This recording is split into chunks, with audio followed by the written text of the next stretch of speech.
Assalamualaikum warahmatullahi wabarakatuh.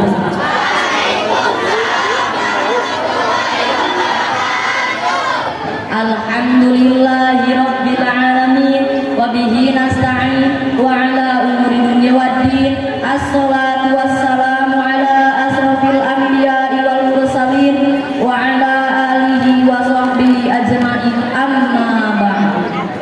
Pertama-tama yang paling utama, marilah kita panjatkan puja dan puji syukur kehadirat Allah Subhanahu wa taala yang telah memberikan kita beribu-ribu nikmat, terutama nikmat iman dan Islam. Salawat beserta salam semoga tercurah limpahkan kepada baginda alam, yakni Habibana wa Syafi'ina wa Maulana Muhammad sallallahu alaihi wasallam beserta keluarganya, para sahabatnya dan kita selaku umatnya. Yang saya hormati panitia pelaksana, yang saya hormati Bapak Kepala Sekolah SMPN 1 Mandalawangi, dan yang saya hormati guru-guru dan staf TU yang mudah-mudahan ada dalam lindungan dan maghfirah Allah Subhanahu wa taala. Amin amin ya rabbal alamin. Dan tak lupa pula kepada adik-adik dan kakak-kakak yang saya banggakan. Pada kesempatan kali ini dalam peringatan Maulid Nabi Muhammad sallallahu alaihi wasallam, saya akan berpidato yang bertema detik-detik wafatnya Rasulullah sallallahu alaihi wasallam. Setiap pertemuan pasti ada perpisahan, setiap awal pasti ada akhirnya, dan setiap permulaan kisah pasti ada penutupnya. Rasulullah sallallahu alaihi wasallam diberikan tugas oleh Allah Subhanahu wa taala sebagai perantara hidayah untuk umat-umatnya agar mereka menyembah Allah Subhanahu wa taala. Dan begitu selesai tugas itu, maka Rasul akan kembali kepada Allah Subhanahu wa taala. Dan sebuah jiwada yang diikuti sekitar 100.000 bahkan lebih dari orang-orang muslim. Pada tahun 10 Hijriah itu Rasulullah sallallahu alaihi wasallam menyampaikan khutbah. Demi khutbahnya dan suatu ketika Rasul bertanya kepada sahabat-sahabat, "Kalau kalian kelak ditanya oleh Allah Subhanahu wa taala tentang aku, maka apa jawaban kalian?" Sahabat Nabi menjawab, "Wahai Rasul, engkau adalah orang yang memberikan risalah amanah dan senantiasa menasihati kami."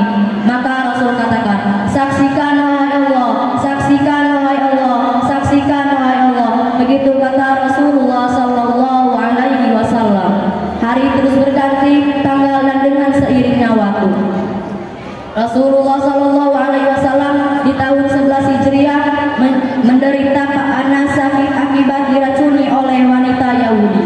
Wanita tersebut menaburkan racun pada daging yang dimakan oleh Rasulullah, dan dampak dari racun tersebut mulai terasa di tahun 12 Hijriah. Rasulullah sallallahu alaihi wasallam dalam keadaan sakit kemudian pergi ke makam Uman Baqi dan seluruh syuhada-syuhada yang ada di Baqi. Pada saat itu Rasulullah sallallahu alaihi wasallam izin kepada istri-istrinya akan beristirahat di rumah Aisyah, istri yang dicintai oleh Rasulullah sallallahu alaihi wasallam.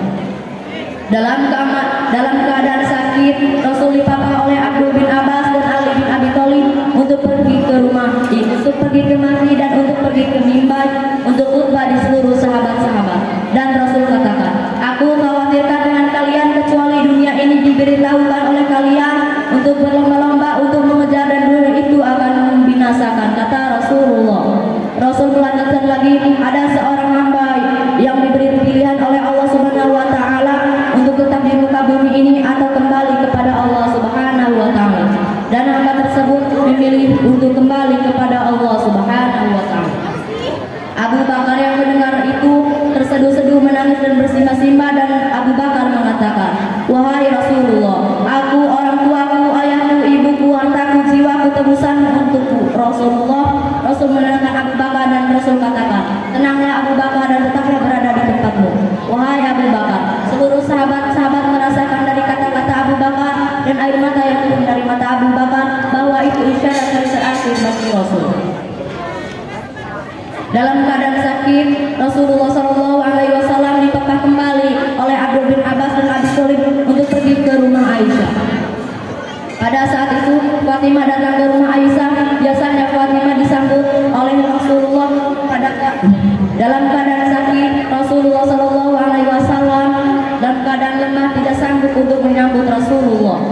untuk menyambut Fatimah. Pada suatu ketika ada seseorang yang mengetuk pintu rumah Rasulullah Shallallahu Alaihi Wasallam, dan Fatimah membuka pintu tersebut dan Fatimah mengatakan, "Untuk apa engkau datang kemari? Ayahku sedang sakit." Orang itu mengatakan, "Aku ingin bertemu dengan ayahmu." Fatimah menjawab, "Untuk apa? Ayahku sedang sakit." Lalu Fatimah menutup pintu tersebut dan Rasulullah memanggil Fatimah dengan mengatakan, "Fatimah, dialah malaikat maut. Fatimah, dialah orang yang memberikan kebahagiaan sementara. Fatimah, dia ingin bertemu denganku. Fatimah, inilah hari terakhirku, wahai Fatimah, dan inilah detik-detik wafatnya Rasulullah Sallallahu Alaihi Wasallam." Malaikat maut menjumpai Rasulullah dan Rasulullah bertanya, "Di mana malaikat Jibril?" Malaikat Jibril datang menjumpai Rasulullah dan Rasul bertanya, "Apa aku di hadapan Allah Subhanahu Wa Taala, wahai malaikat Jibril?" Malaikat Jibril menjawab, "Allah Subhanahu Wa Taala telah menantimu di surga dan seluruh malaikat telah menantimu di pintu-pintu langit untuk menyambut ruh, wahai kasih Allah."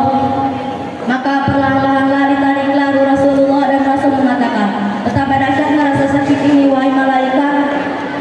Pada saat itu Rasulullah Shallallahu Alaihi Wasallam sangat menderita sakit yang sangat parah seperti dicacat-cacat oleh pedang.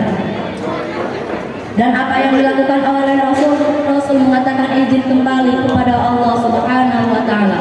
Kemudian tangannya diangkat ke atas dan mengatakan, "La ilaha illallah, la ilaha illallah, la ilaha illallah." Itulah hari akhir Rasulullah Sallallahu Alaihi Wasallam. Demikianlah pidato saya ini. Mohon maaf atas kekurangan